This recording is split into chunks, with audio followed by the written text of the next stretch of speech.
नमस्कार दोस्तों, स्वागत है आपका हमारे चैनल पे। तो दोस्तों आज की वीडियो में मैं आपके लिए लेकर आई हूँ सीटेट सीडीपी के top 30 most important PYQ questions.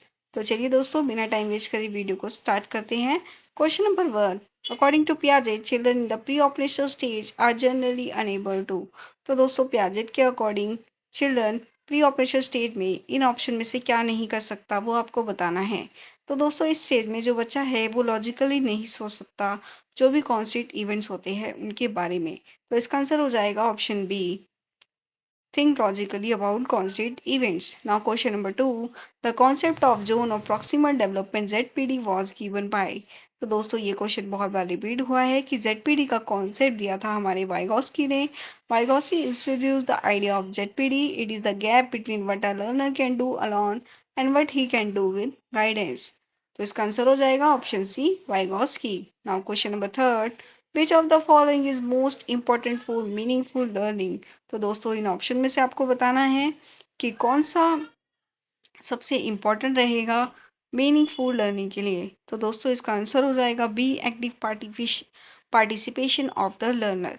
क्योंकि दोस्तों meaningful learning occurs when learners actively participate and connect new knowledge with their previous experience।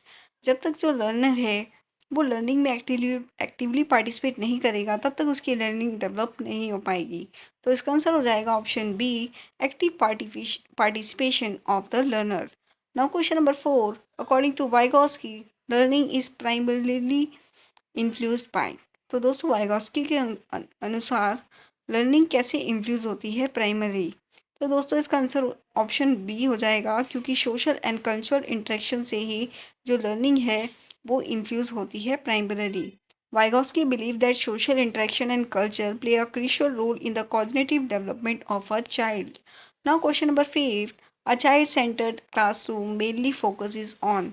तो दोस्तों एक चाइल्ड सेंटर्ड क्लासरूम में जो मेन फोकस होता है वो क्या होता है, वो होता है लर्नर्स की नीड्स पे एंड एक्सपीरियंसेस पे। तो इसका आंसर हो जाएगा ऑप्शन सी, जो चाइल्ड सेंटर एजुकेशन है वो फोकस करती है नीड्स पे, इंटरेस्ट पे एंड एक्सपीरियंस पे लर्नर की। तो दोस्तों इसका आंसर ऑप्शन सी हो जाएगा।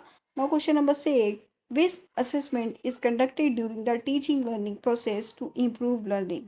तो दोस्तों कौन सी असेसमेंट को टीचिंग लर्निंग प्रोसेस के दौरान ही किया जाता है लर्निंग को इम्प्रूव करने में। तो इसका आंसर हो जाएगा option B, formative assessment. Formative assessment is done during the process to monitor and improve students learning.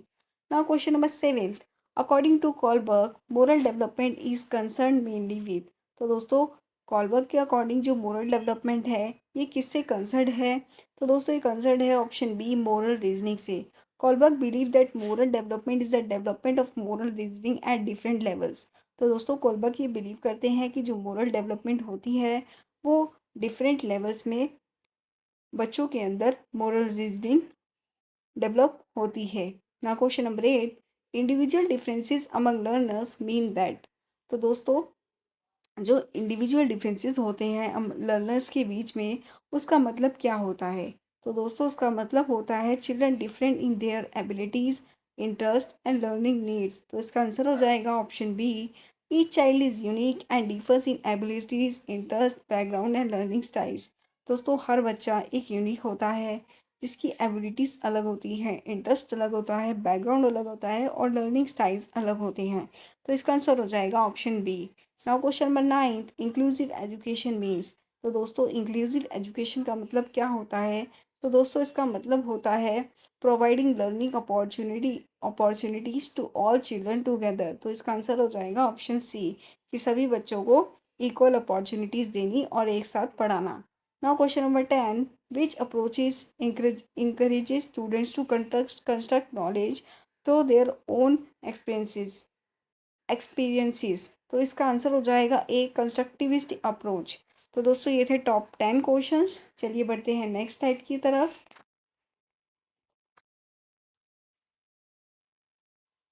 Now question number 11, according to Erikson the stage of industry versus inferiority comes at the age of. तो दोस्तों Ericsson के according जो stage है industry versus inferiority की वो कौन सी as में आती है। तो वो आती है 6 to 12 ईयर्स की एज में। तो इसका आंसर हो जाएगा option C, 6 to 12 years. Now question number 12, the law of readiness was given by. तो जो रीडनेस का लॉ है वो किसने दिया था? वो दिया था गैगने ने। According to Gagne, learning takes place most effectively when the learner is mentally and physically ready. तो इसका आंसर हो जाएगा option C. Now question number 13, which of the following is an example of intrinsic motivation. तो दोस्तों intrinsic motivation क्या होता है? जो विद इन योर हार्ट कह सकते हैं आप, कि आपके अंदर से आता है। तो दोस्तों इसका आंसर हो जाएगा option C, studying because of interest in the subject. Intrinsic motivation comes from within, the child studies because of interest and satisfaction. Now question number 14, multiple intelligence theory was propose by. तो दोस्तों ये थ्योरी propose की थी Gardner ने। Howard Gardner propose the theory of multiple intelligence which includes linguistic, logical, musical, और इसमें इन्होंने बेसिकली 8 मल्टीपल इंटेलिजेंस की बात की है। Now question number 15, the least preferred child in a classroom में फील। तो दोस्तों जो लीस्ट प्रेफर्ड चाइल्ड है क्लासरूम में वो कैसा फील करेगा? वो फील करेगा option C, insecure. When a child is least preferred, he she may feel neglected, insecure and develop low self esteem. तो दोस्तों इसका आंसर हो जाएगा option C. Now question number 16, which of the following is a characteristics of formative assessment. तो दोस्तों आपको बताना है इन ऑप्शन में से कौन सा फॉर्मेटिव असेसमेंट का करेक्टरिस्टिक्स है। तो दोस्तों इसका आंसर हो जाएगा option C, use to improve teaching and learning. Formative assessment is continuous and use to monitor learning and improve the process.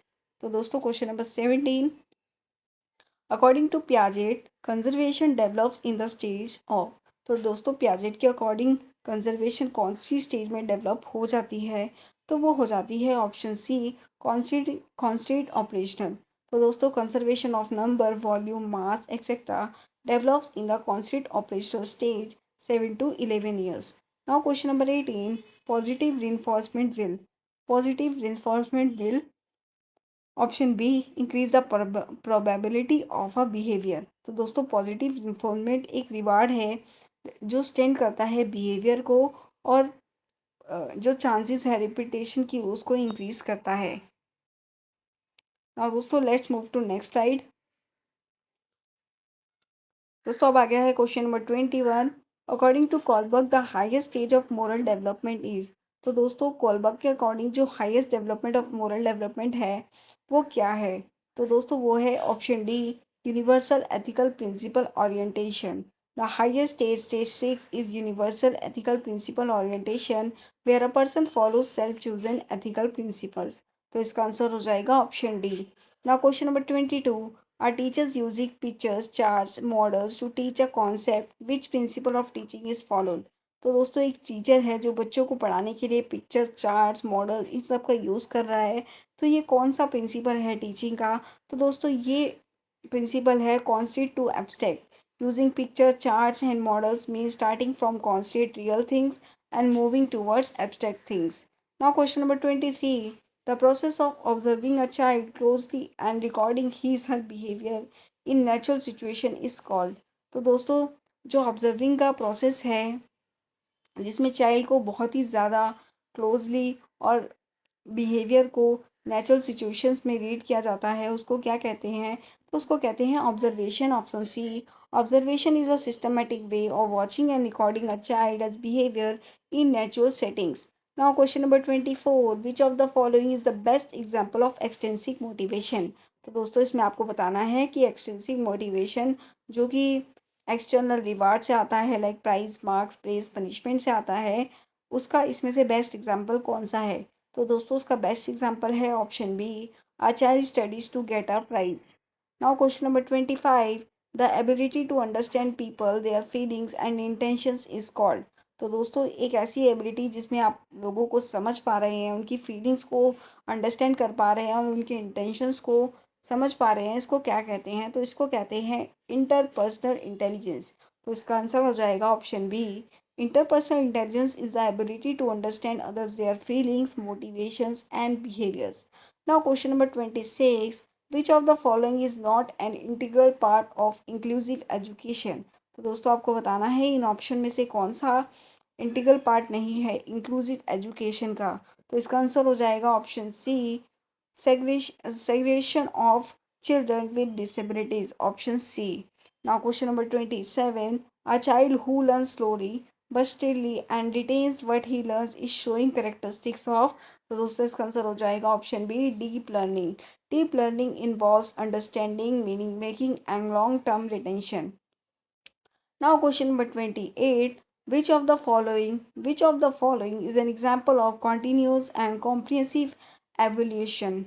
तो दोस्तों इसका आंसर हो जाएगा option C regular test observation projects portfolio etcetera. CCE includes multiple tools like test, observation, projects, homework, portfolio, etc. done continuously. देखिए दोस्तों ये दोनों questions visible नहीं है लेकिन मैं पढ़ देती हूँ, आप इनको समझ लीजिएगा please. The development that occurs from the head downward is known as. तो दोस्तों इसका आंसर आपको बताना है. चलिए आप इन दोनों का आंसर कमेंट बॉक्स में कमेंट कर दीजिए. Which of the following is the main aim of education according to NCF. और इन दोनों का क्वेश्चन नंबर 29 और क्वेश्चन नंबर 30 का आंसर आप कमेंट बॉक्स में कमेंट कर दीजिए. तो दोस्तों ये थे top 30 most important PYQ questions. Video अच्छी लगी तो प्लीज़ लाइक कर दीजिए, चैनल को सब्सक्राइब कर दिए, और भी क्वेश्चंस आपके लिए लाते रहेंगे.